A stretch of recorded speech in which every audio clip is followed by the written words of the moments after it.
Assalamu alaikum, my dearest viewers, and welcome to my channel, Deen with me.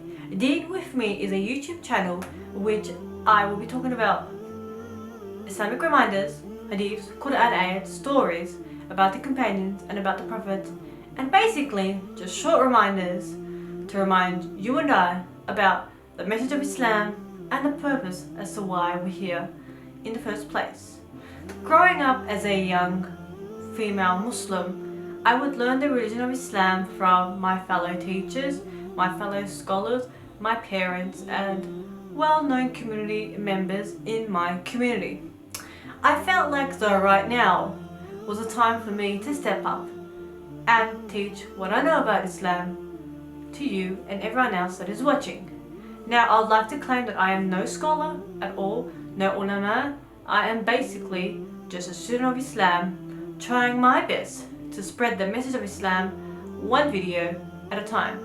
So, in today's video, I'm going to be talking to you about the place in which the first university of Islam had actually begun in Meccan history, in the life of Rasulullah sallallahu alaihi wasallam. Now, this is a book that I will be getting my references from.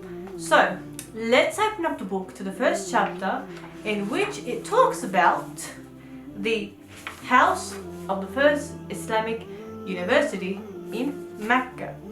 So, let's wind to the 5th year of the prophethood of Muhammad sallallahu alaihi wasallam. And now we are in the 5th year of his prophethood.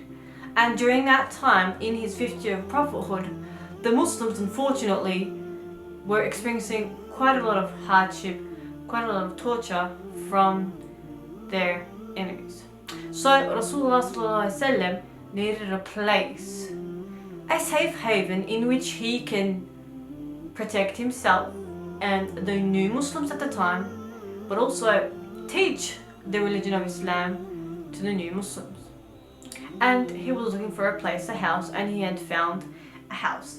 And the house that he had found was from one of the Sahabas, which were the first 10 promised Jannah, and his name was Arkan bin Abil Arkan ibn Asad. That was his house, and his house was located in Al-Arkan. In that house, which was located in the down parts of Mount Safa, which was sort of further away from the central of Makkah, sort of gave them the eye of who was coming inside Makkah, who was coming outside of Makkah. That was a place in which they would come all together secretly, learn the religion of Islam to their fellow companions. Rasulullah ﷺ would teach it to them, and they would then try their best to teach what they've learned from Rasulullah ﷺ to their other fellow companions who were Muslims. Now, this Sahaba in which his house was nominated to become the first Islamic university, where Rasulullah ﷺ was the first teacher and the first Muslims at that time were his first students. Now, the reason why he had chosen Sahaba in which the Sahaba was young, and he didn't choose a house in which the companion was noble, was older, mature and wiser. The reason why he chose someone that was younger was because Rasulullah ﷺ had a vision, and his vision was to spread the message of Islam. You'd need to start with the young hearts and the young minds. And so that is why he had chose that Sahaba, because he was young, but he also had a vast interest in learning about the religion of Islam and spreading it to his fellow companions. Now, let's also talk about the feelings that they had felt when they were inside his house, and some of the conversations that were going through during that time.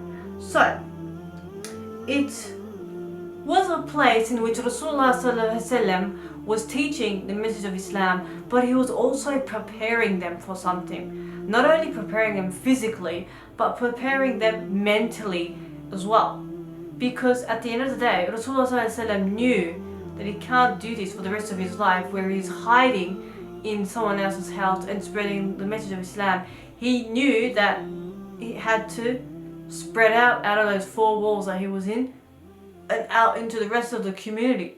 So that's why he was physically and mentally training those first Muslims on how to deal with situations in which people, when you confront them, they don't accept the message, how to respond to the remarks that they get when they do try to spread the message of Islam, basically trying to prepare for them to go outside there in the real world. And that's when the actual conquest actually begins, by conquesting the hearts of those that needed it the most. And was it an easy task?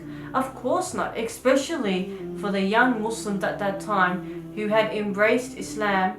It was a very difficult task for them. But Rasulullah sallallahu alaihi wasallam had confronted them and said that Allah subhanahu wa ta'ala is with us, and Allah subhanahu wa ta'ala is our guider, and He is there to help us in any situation that we are in. Basically, put your faith in Allah subhanahu wa ta'ala, and He will allow you to complete the task that you're intending to complete. Now, the reason why I started my first video off with this little narration of the House of Al-Arkam, and in which the first religion of Islam had begun in Makkah and in the first house of the Sahaba. My first video, I would like to inspire you all to remember your roots, about why you were here in the first place. Sure, this world is a beautiful place because Allah subhanahu wa ta'ala is the one that has created it.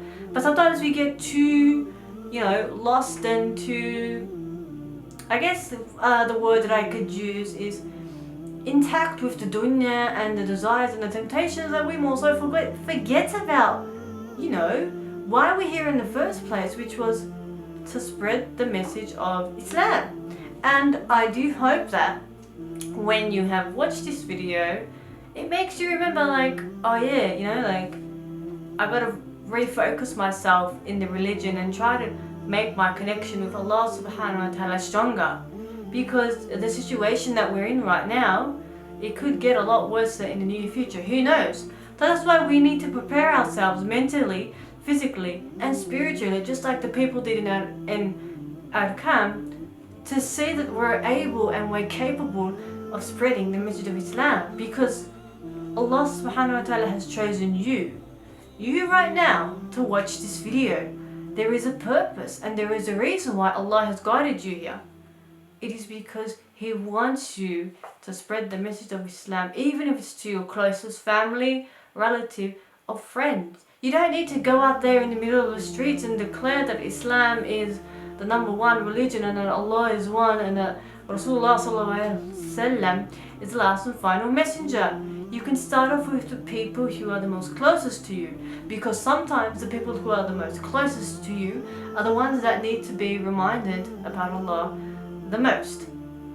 Now, I do hope you have learned one or two things about the narration of Rasulullah sallallahu alaihi wasallam and his time in Al-Kam and how he had spent his time there.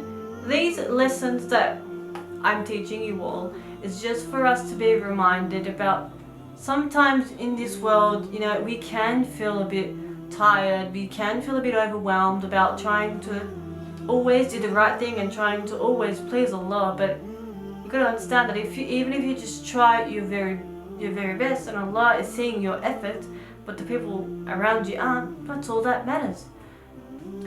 If you have enjoyed watching this video, please don't forget to like, subscribe and comment for more videos in the future. This is your sister Husna and the channel Deen with me, and I'll see you all in the next video, inshallah. Assalamu alaikum.